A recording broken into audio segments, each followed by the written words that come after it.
행복한 하루를 여는 아침 묵상. 오늘 1월 13일 금요일 아침입니다. 오늘 성회의 마지막 날인데 아침부터 또 마음 모아주시고 저녁에 많이들 오시기 바랍니다.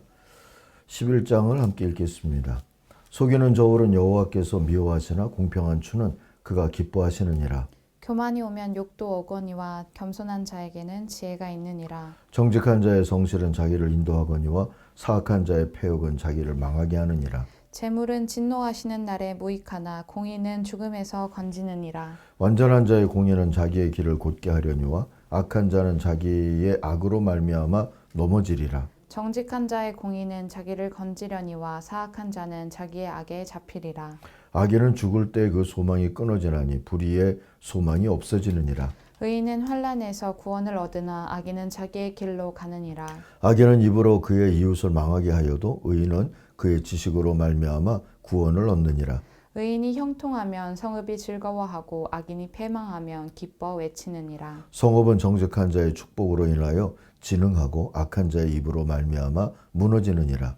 지혜 없는 자는 그의 이웃을 멸시하나 명철한 자는 잠잠하느니라. 두루다니며 한담하는 자는 자기의 비밀을 누설하나 마음이 신실한 자는 그런 것을 숨기느니라. 지략이 없으면 백성이 망하여도 지략이 많으면 평안을 누리느니라. 타인을 위하여 보증이 되는 자는 손해를 당하여도 보증이 되기를 싫어하는 자는 평안하니라.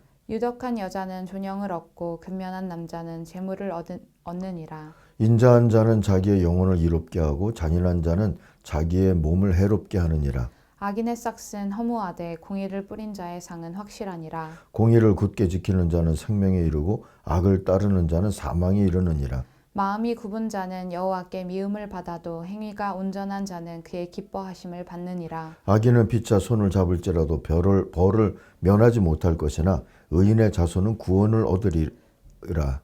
아름다운 여인이 삼가지 아니하는 것은 마치 돼지코의 금고리 같으니라. 의인의 소원은 오직 선하나 악인의 소망은 진노를 이루느니라. 흩어 구제하여도 더욱 부하게 되는 일이 있나니 과도히 아껴도 가난하게 될 뿐이니라. 구제를 좋아하는 자는 풍족하질 것이요 남을 윤택하게 하는 자는 자기도 윤택하여지리라. 곡식을 내놓지 아니하는 자는 백성에게 저주를 받을 것이나 파는 자는 그의 머리에 복이 임하리라. 선을 간절히 구하는 자는 은총을 얻으려니와 악을 더듬어 찾는 자에게는 악이 임하리라. 자기의 재물을 의지하는 자는 패망하려니와 의인은 푸른 잎사귀 같아서 번성하리라. 자기 집을 해롭게 하는 자의 소득은 바람이라. 미련한 자는 마음이 지혜로운 자의 종이 되리라. 의인의 열매는 생명나무라. 지혜로운 자는 사람을 얻느니라. 보라, 의인이라도 이 세상에서 보응을 받겠거든 하물며 악인과 죄인이리요. 아멘. 그런 부자 있을까? 오늘 묵상의 제목입니다. 24절 요절인데 25절 26절까지 연결이 되니까 세 절을 한번 읽어보겠습니다. 남에게 나누어 주는데도 더욱 부유해지는 사람이 있는가 하면 마땅히 쓸 것까지 아끼는데도 가난해지는 사람이 있다. 남에게 베풀기를 좋아하는 사람이 부유해지고 남에게 마실 물을 주면 자신도 갈증을 면한다. 곡식을 저장하여 두기만 하는 사람은 백성에게 저주를 받고 그것을 내어 파는 사람에게는 복이 돌아온다. 자, 이 말씀들에 좋은 이해가 되는 인물이 있죠. 경주 최부잣집이라고 알려진 사람입니다. 17세기부터 12대에 걸쳐서 만석군 전통을 이었던 최부잣댁에는 6가지 가훈인 6훈과 지켜야 할 교훈인 6연이 있다고 알려져 있죠. 지금도 그 후손들이 그것을 지키고 있다고는 이야기를 읽었습니다. 오늘은 후손들이 잘 지킨다고 하는 지켜왔다고 하는 가훈 6훈을 소개를 먼저 해볼까 합니다. 첫 번째는 진사 이상의 벼슬은 하지 말라.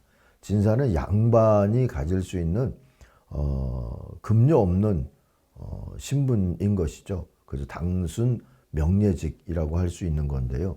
벼슬을 해서 양반직은 유지를 시험을 쳐서 과거를 쳐서 양반직은 유지를 해도 진사직 말이죠. 벼슬을 탐하지는 말라는 얘기입니다. 벼슬을 탐하다 보면 재물을 뇌물화할 유혹이 커지기 때문인 거죠. 두 번째로 1년에 1만석 이상은 모으지 말라. 소장료 전체가 1만석 이상이 되지 말라 하는 겁니다. 토지가 좁은 영남 지방에서 만석 이상의 소장료는 반드시 무리가 뒤따라서 누군가의 원성을 살 수밖에 없는 일이었죠. 소장료를 만석으로 고정을 하니까 땅이 늘면 늘수록 최부잣집의 소장료는 자연히 낮아지죠. 그 맥시멈을 정해놓고 하니까 그리 될 수밖에 없잖아요. 최부잣집이 부유해지면 소작인의 곳간도 덩달아 불어나는 독특한 경제 형태를 가졌습니다. 이른바 상생의 경제 구조였죠. 세 번째, 나그네를 후히 대접하라 하는 게 교훈인데요.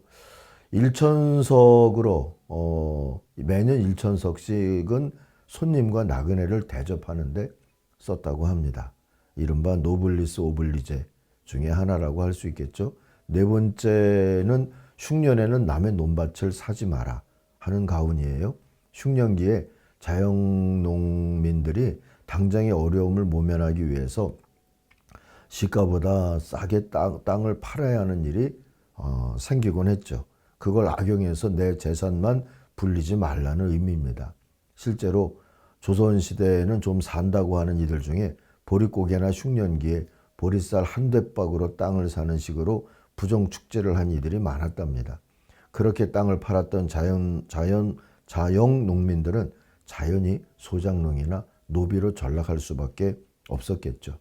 또한 그런 식으로 재산을 불리면 땅을 판 농민들에게 불만을 사게 되지 않겠습니까? 밀란이 일어났을 때 복수의 대상이 되어서 위험해질 수가 있었죠. 그래서 흉년에는 남의 논밭을 사지 마라 했다는 겁니다. 다섯 번째 가훈은 며느리들이 시집으로 오면 3년 동안 무명옷을 입혀라 하는 거예요. 이 집에서 자라난 아들, 딸들과 차별하자는 것이 아니라 집안에서 자라난 아들, 딸들은 어려서부터 근검절약과 상부상조하는 가풍을 알 테지만 부자라는 것만 알고 그 당시 시대 상황상으로 말이죠. 부자라는 것만 알고 시집으로 왔을 며느리들에게는 이 검소한 가풍을 일깨워주는 그러한 과정이 필요했다. 그 얘기죠. 그 다음에 마지막 여섯 번째 가훈은 사방백리 안에 굶어 죽는 사람이 없게 하라 하는 겁니다. 뭐 가라는 나라님도 할 수 없다. 어떻게 구제할 수 없다. 그런 말이 조선시대의 속담처럼 있었지만 이들은 진짜 노블리스 오블리제를 가지고 있었죠. 그래서 가뭄이 되면 곳간에 쌓아놓던 곡식을 풀어가지고 죽을 끓여서 늘 그 구유를 할 수 있는 그러한 일을 했다고 합니다. 그러면서 마지막 최부자였던 최준, 1970년에 이분이 돌아가셨다는데 최준은 재산의 많은 부분을 독립운동 자금으로 내놓았고요. 또 나머지는 대학 건립을 위해서 전 재산을 쾌척했죠. 그 대학이 영남대학입니다. 그래서 또 하나의 인생 사표가 되었죠. 지금도 이 최부자 집의 생가는 영남대학 재단에서 관리를 하고 있다고 합니다. 어쨌든 그가 늘 되새긴 금언이 있습니다. 재물은 분뇨와 똥과 같아서요. 한 곳에 모아두면 악취가 나서 견딜 수가 없지만 골고루 사방에 흩뿌리면 거름이 되는 법이다 하는 그러한 금언입니다. 오늘 28절이 이 금언과 통해 보이지 않습니까? 자신의 재산만을 믿는 사람은 넘어지지만 의인은 푸른 나뭇잎처럼 번성한다. 사랑하는 아침가족 여러분, 이런 부자 되고 싶지 않으세요? 요즘도 이런 부자 있을까 싶어요. 기독교인들 중에 반드시 있어야 할 그런 존재이지 않을까 싶습니다. 한편 본문에는 어떻게 부자가 되느냐에 대한 교훈도 중요하게 들어 있습니다. 가만히 읽어보면 정직, 의리, 그리고 근면을 꼽고 있어요. 1절은 정직에 대한 말씀이죠.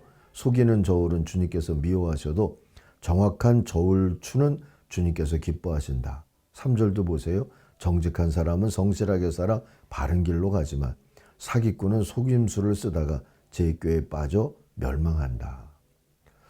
16절 후반부에 보면 근면에 대한 말씀이 있습니다. 부지런한 남자는 재물을 얻는다 하고요. 또 의리에 대한 말씀이 18절 19절에 나오죠.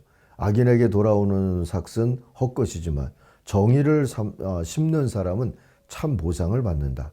정의에 굳게 서는 사람은 생명에 이르지만 악을 따르는 사람은 죽음에 이른다. 4절입니다. 4절 하나 더 읽을게요. 재물은 진노의 날에 쓸모가 없지만 의리는 죽을 사람도 건져낸다. 자, 이왕 부자가 되려면 정직, 근면, 의리를 통해서 부자가 되어서 하나님이 그 부를 복이라 여기실 수 있는 그런 걸음을 걸으시고요. 또 하나님이 심판하실 때에는 그 맡겨주신 부를 어떻게 썼느냐, 그것이 중요하다는 것을 기억하고 오늘 하나님께서 허락하신 작든지 크든지 부든 건강이든 또 시간이든 생명이든 관계든 또 은사든 잘 사용할 수 있는 또 하나의 삶이 되기를 바랍니다. 기도하겠습니다.